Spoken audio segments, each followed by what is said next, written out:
అంటే ఒక నేరం మీద అనేక ఎఫ్ఐఆర్లు ఉన్నాయి, వెంటనే ఒక కోర్టు బెయిల్ ఇచ్చిన తర్వాత వెంటనే ఇంకో పోలీసులు ఇంకో కేసుకు సంబంధించి అరెస్ట్ చేయవచ్చు. సక్సెసివ్ ఎఫ్ఐఆర్స్, సక్సెసివ్ అరెస్టులు. దీని మీద సుప్రీంకోర్టు 2022లో మహమ్మద్ జుబేర్ అనే ఒక కేసు, 2026లో వినయ్ కుమార్ సింగ్ అనే కేసులు, అంటే ఇంకా అనేక కేసులు ఉన్నాయి. ఈ రెండు కేసుల్లో ఏం చెప్పారంటే స్పష్టంగా ఈ విధంగా, అంటే కోర్టుల యొక్క ఉద్దేశం, కోర్టులు ఏంటి, అతను జైలుకి వెళ్ళకూడదని ఒక ఉద్దేశంతో బెయిల్ ఇస్తే అంటే ఎట్లయినా ఇతన్ని జైల్లో పెట్టాలనే ఉద్దేశంతో, అలాగే సుప్రీంకోర్టు ఇంతకు ముందు ఇచ్చినటువంటి తీర్పుల్ని సర్కంవెంట్ చేయడానికి, అంటే ప్రత్యక్షంగా చేయలేని పనిని పరోక్షంగా చేయాలి. అంటే 7 సంవత్సరాల లోపు లేదా చిన్న చిన్న నేరాల్లో రిమాండ్ ఉండదు కాబట్టి, అరెస్ట్ చేయకూడదు కాబట్టి, కోర్టులు బెయిల్ ఇస్తున్నాయి కాబట్టి ఇంకో కేసులో అరెస్ట్ చేయడానికి ప్రయత్నం చేద్దాం, అట్లా చేసి ఏమైనా సరే జైల్లో పెట్టడానికి ప్రయత్నం చేద్దాము. ఇలా చేస్తే దీన్ని ఏమంటుందంటే సుప్రీంకోర్టు, ఇది ఒక కాన్షియస్ ఎఫర్ట్, అంటే కావాలనే స్టేట్ ఈ విధంగా మల్టిపుల్ ఎఫ్ఐఆర్స్ కట్టించడం, మళ్ళీ మల్టిపుల్ టైమ్స్ అరెస్ట్ చేయడానికి ప్రయత్నం చేయటం, ఇది ఒక అధికార దుర్వినియోగం, అబ్యూజ్ ఆఫ్ ది ప్రాసెస్. ఇది ఒక విషవలయంగా మారుతుంది అని చెప్తుంది. అంటే ఇప్పుడు అనేక ఎఫ్ఐఆర్లు కట్టారు అనేక జైళ్లలో, అనేక ప్రాంతాల్లో, కాబట్టి ఈయన అన్ని జిల్లాలు తిరగాలి, లాయర్లను పెట్టుకోవాలి, అప్లికేషన్లు వేసుకోవాలి, కాబట్టి ప్రాసెస్సే ఒక పనిష్మెంట్ కింద చేయడం. అట్లాగే లాని, క్రిమినల్ లాని ఒక టూల్ ఆఫ్ హెరాస్మెంట్ గా మార్చుతున్నారు, అంటే క్రిమినల్ చట్టాన్ని ఉపయోగించి వేధించడానికి ఉపయోగిస్తున్నారు అని చెప్తున్నారు. కాబట్టి జర్నలిస్టిక్ ఫ్రీడమ్, అంటే జుబేర్ కేసు ఏంటంటే ఆయన ఒక ఫ్యాక్ట్ చెక్ వెబ్సైట్ ఏర్పాటు చేశాడు. అంటే ఫేక్ న్యూస్ కు విరుద్ధంగా, ఫేక్ న్యూస్ వస్తే వెంటనే ఏది నిజమా కాదని చెప్పేది. దాంట్లో ఆయన కొన్ని ట్వీట్లు చేశాడు. ఆ ట్వీట్లు ఈ మత విద్వేషాలు లేకపోతే ఇంకో విద్వేషాలు, గ్రూపుల మధ్య తగాదాలు పెడతానికి అన్నట్లుగా కంప్లైంట్లు పెట్టారు. సో ఆ మల్టిపుల్ ఎఫ్ఐఆర్లు రిజిస్టర్ చేశారు. కాబట్టి అప్పుడు సుప్రీంకోర్టు ఏం చెప్పిందంటే, ఇవి మొత్తం అసలు ఎఫ్ఐఆర్లు ఒకే నేరానికి సంబంధించి అనేక ఎఫ్ఐఆర్లు కట్టినప్పుడు లా ఏం చెప్తుందంటే, చట్టం, సుప్రీంకోర్టు ఏం చెప్పిందంటే, మొదటి ఎఫ్ఐఆర్ని ఎఫ్ఐఆర్ గా తీసుకోవాలి, ఆ తర్వాత వచ్చినవన్నీ 161 స్టేట్మెంట్, అంటే ఎఫ్ఐఆర్ ని సపోర్ట్ చేస్తూ వచ్చినటువంటి వాటిగా ట్రీట్ చేయాలి. అలా ట్రీట్ చేస్తే తర్వాత కట్టిన ఎఫ్ఐఆర్ లో అరెస్టులు ఉండవు కదా, క్లబ్ చేసుకోవచ్చు, అన్ని ఎఫ్ఐఆర్లు కలిపి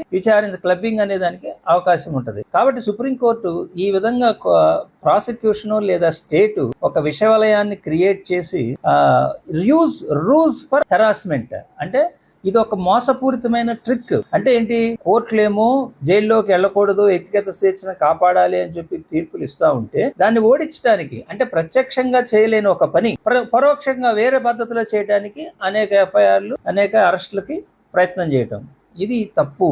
జర్నలిస్టిక్ ఫ్రీడమ్ అనేది ఫంక్షనల్ డెమోక్రసీకి చాలా అవసరం అని చెప్పడం జరిగింది. అలా జర్నలిస్టులని ఇట్లా అరెస్టులు చేస్తూ పోతే ఇది స్టిఫ్లింగ్ ఎఫెక్ట్, ఫంక్షన్ అంటే ఫ్రీడమ్ ఆఫ్ స్పీచ్ కి స్టిఫ్లింగ్ ఎఫెక్ట్ పడుతుంది, అంటే అణిచివేసే విధానంగా ఉంటుంది అని చెప్పి సుప్రీంకోర్టు ఈ 2 కేసుల్లో చెప్పడం జరిగింది. వినయ్ కుమార్ సింగ్ కేసుల్లోనేమో సుప్రీంకోర్టు బెయిల్ ఇచ్చిన తర్వాత 2 ఎఫ్ఐఆర్ల తర్వాత కట్టి మళ్ళీ అరెస్ట్ చేయడానికి చేశారు. సో అయితే పరిష్కారం ఏంటి అంటే, కేవలం బెయిల్ అప్లికేషన్లు వేసుకోవటం కాదు, ఇవి ప్రాథమిక హక్కుల ఉల్లంఘన కింద వస్తుంది. కాబట్టి సుప్రీంకోర్టు ఏం చెప్పింది, మీరు 32 కింద పిటిషన్లు వేసుకోవచ్చు, 226 కింద పిటిషన్లు వేసుకోవచ్చు. అంటే హైకోర్టులో ప్రాథమిక హక్కుల ఉల్లంఘన పేరుతో వేసుకోవచ్చు, సుప్రీంకోర్టులో 32 పిటిషన్ల కింద వేసుకోవచ్చు. అట్లాగే సుప్రీంకోర్టు ఒక అడుగు ముందుకేసి ఇదే నేరానికి సంబంధించి భవిష్యత్తులో ఒకవేళ ఏదైనా ఎఫ్ఐఆర్లు రిజిస్టర్ అయినా వాటిలో కూడా బెయిల్ ఇస్తున్నాం అన్నట్టుగా డైరెక్షన్ ఇవ్వటం జరిగింది. అంటే ఫ్యూచర్ ఎఫ్ఐఆర్ లో కూడా బెయిల్ ఇవ్వటం జరిగింది. కాబట్టి ఇలాగా అనేక కేసుల్లో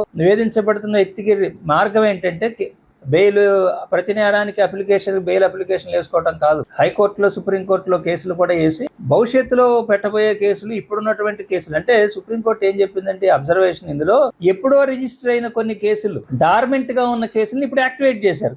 ఎందుకు, ఈయన అరెస్ట్ చేయాలి కాబట్టి, ఎట్లయినా జైల్లో పెట్టాలి కాబట్టి ఆ విధంగా చేయటం అనేది కూడా కరెక్ట్ కాదు. అందుకనే బ్లాంకెట్ డైరెక్షన్ ఫ్యూచర్ ఎఫ్ఐఆర్స్ లో కూడా డైరెక్షన్ ఇవ్వడం జరిగింది. సిట్ వేస్తే సిట్ కొట్టేసింది సుప్రీంకోర్టు. అట్లాగే దీన్ని ట్రాన్స్ఫర్ చేసింది, స్టేటు కక్షపూరితంగా చేస్తుంది కాబట్టి ట్రాన్స్ఫర్ కూడా చేయటం జరిగింది. ఆ విధంగా సుప్రీంకోర్టు ఈ 2 కేసుల్లో ఈ సక్సెసివ్ ఎఫ్ఐఆర్స్ కి సంబంధించి చాలా మేజర్ రిలీఫ్, అంటే వ్యక్తి యొక్క స్వేచ్ఛకి ఇంపార్టెన్స్ ఇవ్వటం సుప్రీంకోర్టు మొదటి నుంచి చేస్తుంది. కాబట్టి ఇది ఒక అధికార దుర్వినియోగం, దీన్ని ట్రీట్ చేస్తూ ఇవ్వటం జరిగిందని, అంటే రిటాలియేట్ లీగల్ యాక్షన్ కింద ట్రీట్ చేస్తుంది. అంటే వాళ్ళు నిజాన్ని చెప్పారో లేకపోతే ఇంకోటి ఏదో చేశారు కాబట్టి నువ్వు ప్రతీకారకంగా legal action, retaliatory legal action అనేది కరెక్ట్ కాదు. ఎవరు కూడా దుర్భాషలాడటమో లేదు అబ్యూజివ్ లాంగ్వేజ్ ఉపయోగించడాన్ని సపోర్ట్ చేయరు, అందులో డౌటే లేదు. It is wrong. బట్ దానికోసం అబ్యూజివ్ లాంగ్వేజ్కి కౌంటర్గా అబ్యూజ్ ఆఫ్ ప్రాసెస్ కాదు, దాన్ని ఉపయోగించకూడదు. సో ఇది ప్రాథమిక మొత్తం సంస్కృతి ఆంధ్రప్రదేశ్లో పర్టికులర్గా ఈ ప్రశ్నారావణ 2-3 రోజుల నుంచి జరుగుతున్న సమాచారం దృష్టిలో పెట్టుకుని అసలు సంస్కృతే మారాల్సిన అవసరం ఉన్నది.